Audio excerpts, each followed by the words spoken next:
High, good morning. সকাল সকাল উঠে একটা পার্সেল চলে আসলো, সেটাকে নিতেই রাস্তায় চলে গেলাম। পার্সেল হাতে পাওয়া মাত্রই তো আমার আবার তর্স হয় না, তখনই খুলে দেখতে হবে। খুলে দেখলাম এটা আইস কাপ রোলার এসেছে।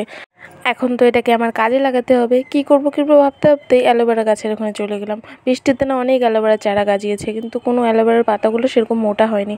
আবার ছোট্ট লঙ্কা গাছে একটা লঙ্কাও পেকে আছে। তারপর অ্যালোভেরার পাতাগুলোকে ভালো করে ধুয়ে কাটতে বসে পড়লাম। এটার থেকে জেল বের করে নিই। আর একটা কথা, যারা আমাকে পছন্দ করেন না, করার দরকারও নেই।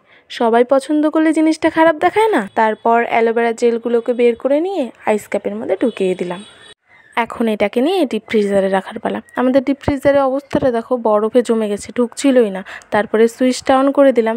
বরফ বের করা ছাড়া তো আর কোনো উপায় নেই। দুপুরবেলা খাওয়া দাওয়ার পরেই ঘরে এসে দেখি বিছানায় আরেকটা পার্সেল পড়ে আছে। এটা হয়তো আমার বরই এনেছে। পার্সেল খুলতে তো আমার খুব ভালো লাগে, ফটাফট খুলে দেখলাম এটা আবার কি। তখন বর বলল এটা নাকি হেয়ার স্ক্যাল্প ম্যাসাজিং শ্যাম্পু ব্রাশ।